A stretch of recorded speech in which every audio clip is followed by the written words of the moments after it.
J Flight 27BH here at Haylett RV of Coldwater, Michigan. All in all, pretty nice camper. There is a spot up here in this front corner where there has been some water penetration, unfortunately, and if that is an automatic disqualifier, I absolutely respect that. But do remember, we took the time to shoot this video and point that out before you ever picked up the phone. Before you drove 4 hours on $4 gas. We like to represent our inventory fairly and honestly so that you can make your best educated decision. Normally I'd spend a little more time walking around the outside. I do want to just, let's go ahead and zoom right in and look at that in a second. But first I did want to point out this front window, and that is nice for letting in a lot of extra light. And that's something that a lot of bunkhouses normally don't have a whole lot of. You know, good windows and lots of storage are two very good defining qualities of this J Flight right here. But again, a little more to the point, let's step inside. It's unfortunate because other than this one spot up here, this camper is in fantastic shape. And more than likely, this is something that occurred in like a spring, fall, like freeze and thaw situation. Whenever I see any sort of water, like what got me looking is I noticed the little water rusty run line stains right here. That's something that gets me looking around. Water goes down. So I always start looking at the ceiling, and that tells me that there was some sort of seam leak at this front corner up here. Someone has pushed down the wallpaper a little bit, and you can see that this roof panel's just about had it right here, but it stops. It stops right about there, so it has been localized to the front. What that means though, like this wallboard, this is all solid. This is solid up in here. It's just this roof line.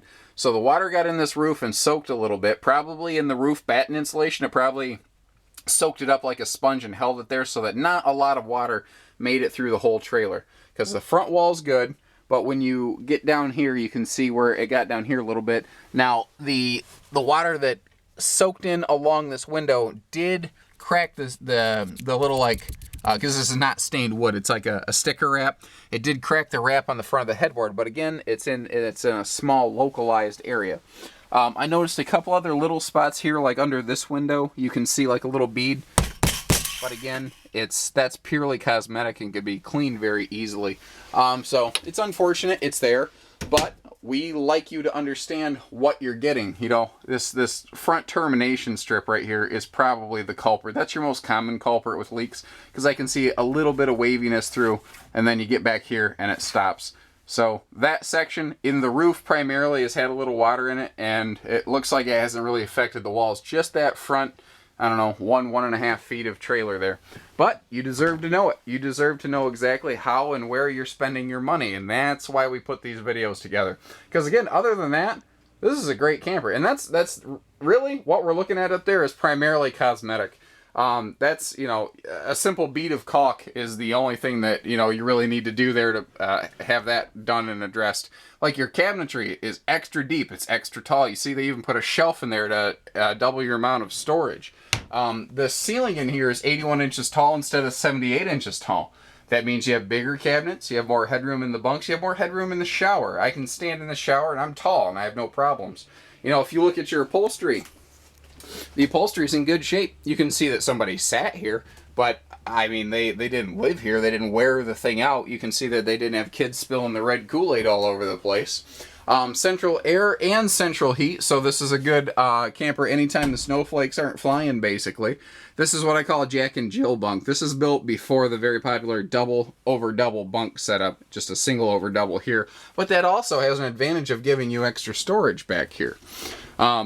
The bathroom, again, I told you, being a little taller, a tall guy like me, I have no problems, you know, standing up in this shower and having plenty of headroom. And again, you know, looking around the different corners, everything looks solid. It looks like just that one front seam, unfortunately, had failed at some point. The fan up here in the bathroom is the full-size max air fan. If you open a couple windows and then open this thing up, well, this is a northern breeze, same thing. That'll basically give you about a 6-mile-an-hour breeze in your camper. Very nice. That's a very comfortable breeze. That's actually enough of a breeze to like put out candles. So to give you an idea, you can have a very comfortable feeling here.